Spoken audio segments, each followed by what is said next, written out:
Punk. It's an epidemic that's been going on now for over half a century. It originated in Pennsylvania, then spread to New York, Los Angeles, the UK, Wyoming, and now all across the planet. These punks are the sad souls you see drinking 40-ounce malt liquors and bottom-shelf whiskey in the parks. These punks are the reckless people who terrorize honest Americans with their loud music and ruthlessly destroy the beautiful landscape of your city with their skateboarding. They are victims of a worldwide epidemic that has been mistaken for a youth culture. The Punk Awareness Campaign, with backing from the Center for Disease Control and the Church of Jesus Christ of Latter-day Saints, is currently attempting to rescue these wayward masses and rehabilitate as many young punks as possible back into society. What you are about to see are the effects of an illness that turns its victims into heathens and sodomites.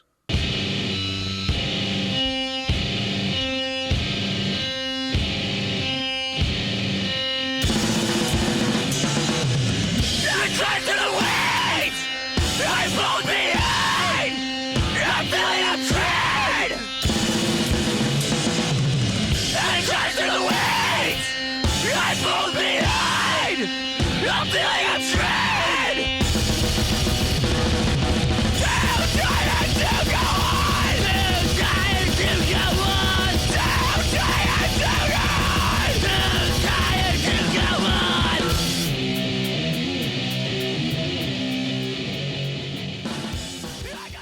Eddie Ugly is one of those punks.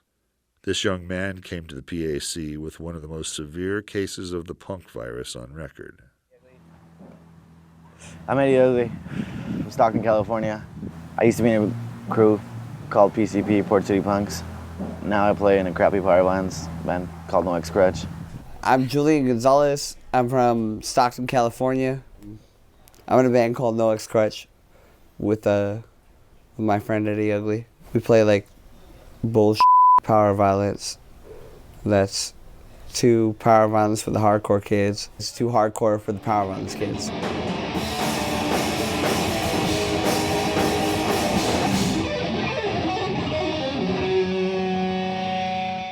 Man, sucks. My name is Dr. Stephen Mirbohigian III, and I'm the leading, well, really I'm the only expert on the punk virus, and of course the hipster flu.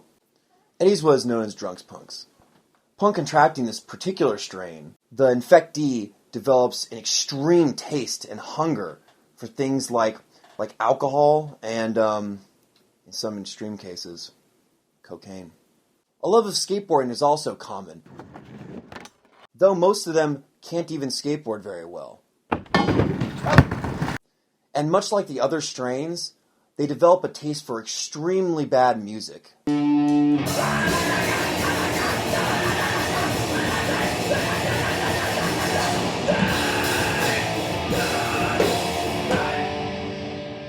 What's really dangerous is the transmission. It can be transmitted via touch, bodily fluids, certain foods like vegan hot dogs, as an airborne form, and even in extreme cases, it can be transmitted just through eye contact.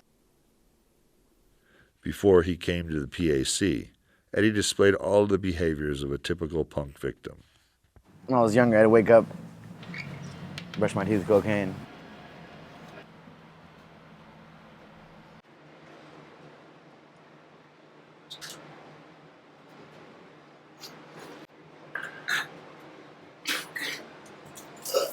Break into stores, steal alcohol, cigarettes, graffiti, gangbangs. Things you shouldn't be proud of. But I somehow was proud of all of them. I was so proud of all this. I mean, I put it on my neck. I have a PCP tattoo on my neck now. I guess somewhat of a battle wound.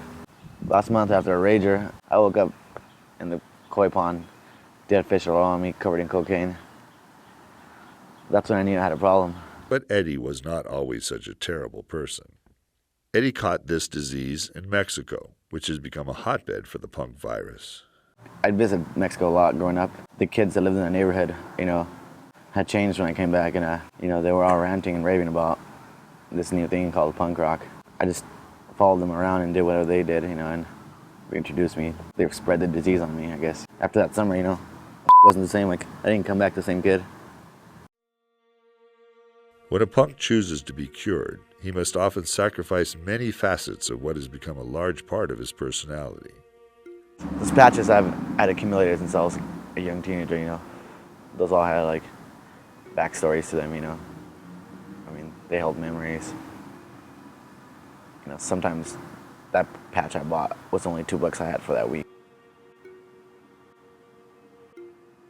You know, breaking up my band was probably the toughest part of this. I put so much work into writing that crap music. Yeah, that's exactly what I wanted to talk to you about. I still want to be your friend. I just can't play music anymore with you. If you want to start a new pop side project with me, I'm serious. He hung up. As much as all that shit meant to me, though, a stable life and looking forward should be what's important to me right now. You have to cut the cancer from the root.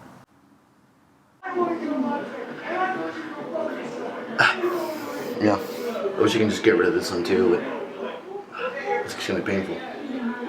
Basically bolted on there. Feeling a lot better about life right now. I had a couple nice shirts. I'm about to start my new job with real co-workers, real people like me. It's a lot easier to be a normal human when I'm around other normal humans.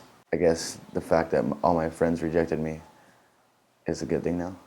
When a punk recovers, they're often ostracized and labeled a poser or a sellout. He's been acting like a real bitch lately. I heard he was tearing up his vest the other day. I would have socked his ass. This shit ain't a fucking disease. It's a life choice. He wants to be a real person in the world, but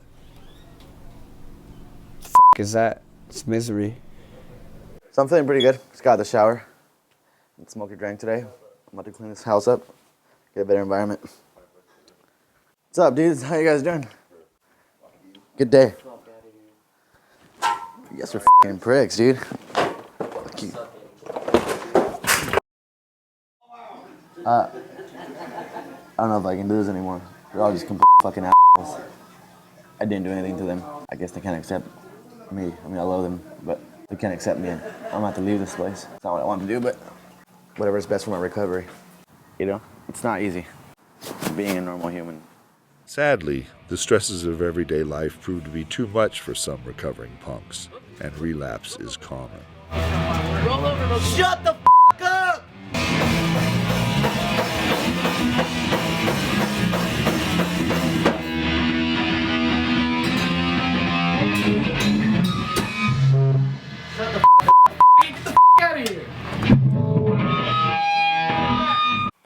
Eddie's been doing really well in his recovery.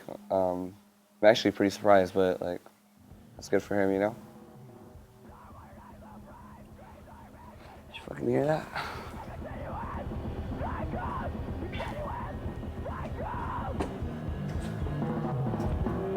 Yo, Eddie!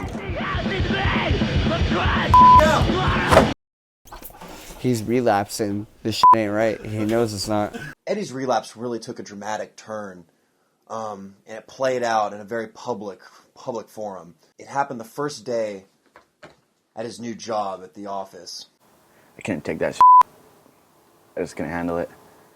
And he was only working there for about a half an hour. Something snapped at him, and he stood up, ripped his sleeves off his shirt, yelled something about capitalist pigs or some kind of nonsense, and on the way out he punched his boss. I'm staying in the shed now, in the back shed. Don't gotta pay rent now. Pretty excited about that. They're never here now. Just me and this dog all the time here now. I have a better deal than I did before. I mean, I gotta be a little sneaky and stuff, but that's no big deal.